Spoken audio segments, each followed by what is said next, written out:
No último dia 7 de outubro, Hamas iniciou um ataque brutal a Israel, com mais de 1.400 pessoas assassinadas, sendo a maioria civis. Após o grupo terrorista entrar em localidades israelenses próximas à fronteira com a faixa de Gaza e sequestrar outras 199 pessoas. O primeiro-ministro de Israel, Benjamin Netanyahu, se apressou em declarar que o país estava em guerra. Israel logo respondeu com uma série de ataques aéreos através de bombardeios. Além disso, houve também o lançamento de foguetes de artilharia como resposta. Já se preparando para uma escalada no conflito, no dia 8 de outubro, Israel anunciou a mobilização de 300 mil reservistas. Desde então, o exército israelense vem reforçando as suas fronteiras enquanto se organiza e, em paralelo, mantém os bombardeios intensos sobre a faixa de Gaza. Esse é o pior ataque terrorista a Israel em mais de 50 anos.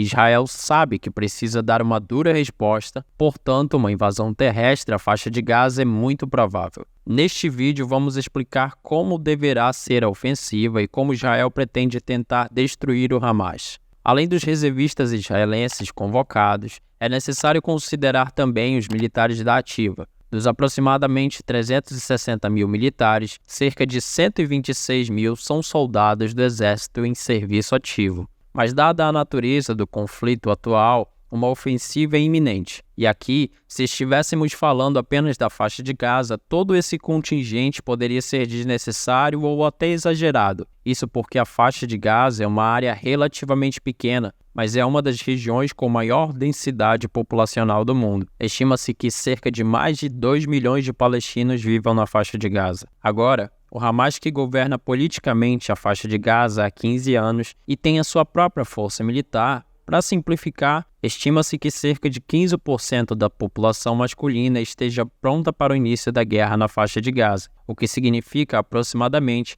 150 mil combatentes em potencial. Agora é importante distinguir tropas em potencial e tropas reais, uma vez que não são a mesma coisa. Com o ataque do Hamas dia 7 de outubro, já era provável que uma resposta israelense fosse esperada. Além disso, esses grandes ataques geralmente são planejados com meses de antecedência. Algumas fontes dizem por pelo menos um ano. Portanto, é plausível que o número de militares do Hamas tenha de fato aumentado para possivelmente 50 mil ou mais para tentar lidar com a resposta israelense que já era esperada. Agora que Israel está mobilizando uma força enorme, é provável que o Hamas também esteja mobilizando o máximo que puder. Não se sabe se o Hamas pode fazer algo parecido com a mobilização israelense, mas dada a falta de evidências de exercícios de mobilização, assim como a falta de serviço militar organizado e obrigatório na faixa de Gaza, é bastante plausível que a mobilização de mais tropas do Hamas seja mais lenta e desorganizada, composta por um grupo de pessoas que, em sua grande maioria, se voluntariam para lutar, a maioria sem nenhuma experiência militar profissional. Também é esperado que tropas treinadas no Irã tenham sido adicionadas. Possivelmente algumas dezenas de milhares de combatentes provavelmente receberam níveis variados de treinamento militar. O Hamas treina seus combatentes também na própria faixa de Gaza, embora seja impossível dizer muito sobre a qualidade desse treinamento. Para Israel, nesse momento, o objetivo é claro: eliminar o Hamas da face da terra,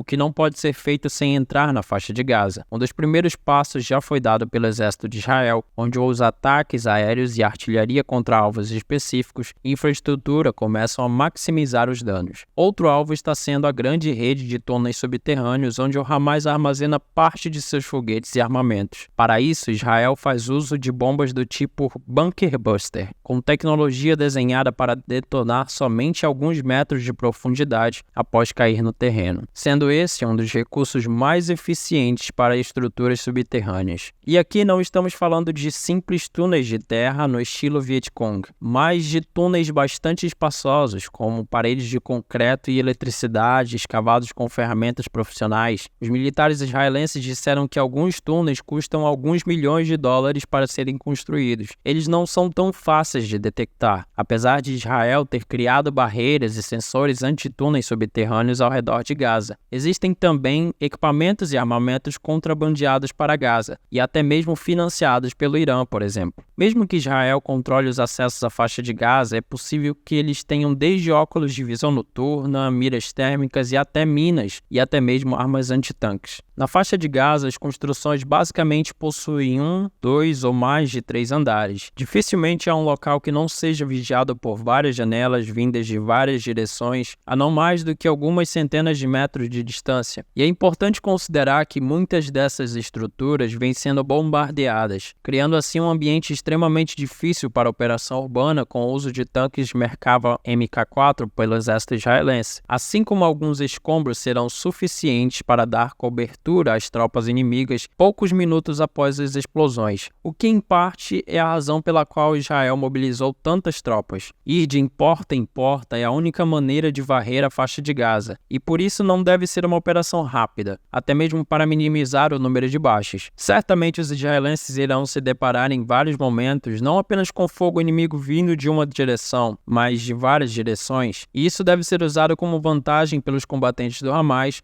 uma vez que possuem vantagem por conhecer o terreno. E quando você tem que se preocupar apenas com um quadrante, sua força de combate é mais eficaz. É possível que Israel opte por uma estratégia de separar a faixa de Gaza em várias áreas menores, por exemplo, invadindo o mar e cortando a cidade de Gaza ao norte e, em seguida, lidar com as áreas separadas uma a uma. O uso de blindados certamente serão fundamentais para os israelenses. Sim, os grandes veículos blindados, como o Merkava, um monstro de 65 toneladas, estarão expostos e podem ser atingidos e destruídos, mas eles ajudarão a proteger a infantaria israelense. O objetivo da blindagem nessas lutas urbanas é proteger a infantaria ao redor dela, assim como a infantaria está lá para proteger a blindagem. Por sua vez, usar somente a infantaria ou somente a blindagem resultaria em um número muito maior de baixas. Também é muito provável que Israel tenha acesso a aviões sensores dos Estados Unidos, imagens de satélite e recursos de processamento de alvos. Como Gaza é relativamente pequena, é provável que Israel consiga monitorar grande parte dela quase que em tempo real. Mas em alguns casos o monitoramento de uma área urbana não adianta muito, pois ainda não é possível saber quem está em qual prédio até que comecem a atirar. Portanto, o combate em média distância pode ser frequente. O modus operandi costuma sempre que quando as unidades israelenses são alvejadas, eles reagem com suas unidades de apoio de fogo direto, com tanques ou com ataques de artilharia, ou da força aérea através de bombardeios, e então a infantaria israelense avança lentamente. Uma das tarefas mais desgastantes e perigosas será de avançar um prédio de cada vez. Apenas uma pequena porcentagem desses edifícios que realmente abrigam combatentes do Hamas, e em alguns casos Israel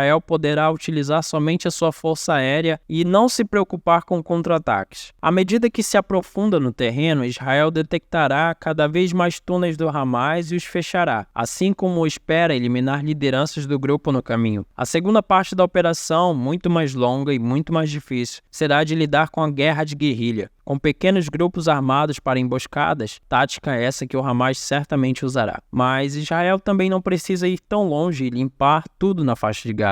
O futuro não está definido, mas, dadas as declarações de Israel, esse parece ser o objetivo, mesmo que a um custo alto de soldados. É claro que nem todos os 360 mil militares do exército serão utilizados na ofensiva. Aliás, grande parte disso está sendo usado como destacamento de proteção de sua retaguarda e de suas fronteiras ao redor de Israel contra invasões vindas do Hezbollah ou outros grupos insurgentes, ou até mesmo que o Irã planeje aproveitar o momento. Por isso, também os Estados Unidos enviaram um dos mais modernos porta-aviões como arma de dissuasão, o USS Gerald Ford. O Hezbollah no Líbano é até mesmo mais forte que o Hamas militarmente, geralmente considerado como tendo entre 50 e 100 mil combatentes e uma força de combate muito bem equipada. A fronteira com a Síria sempre exige pelo menos algumas tropas israelenses para monitorá-la. A Cisjordânia é bastante grande e há 2,5 milhões de palestinos vivendo lá, e é sempre possível que ocorram revoltas. Além de toda Israel exigir que existam tropas extras para a segurança interna durante uma operação como essa.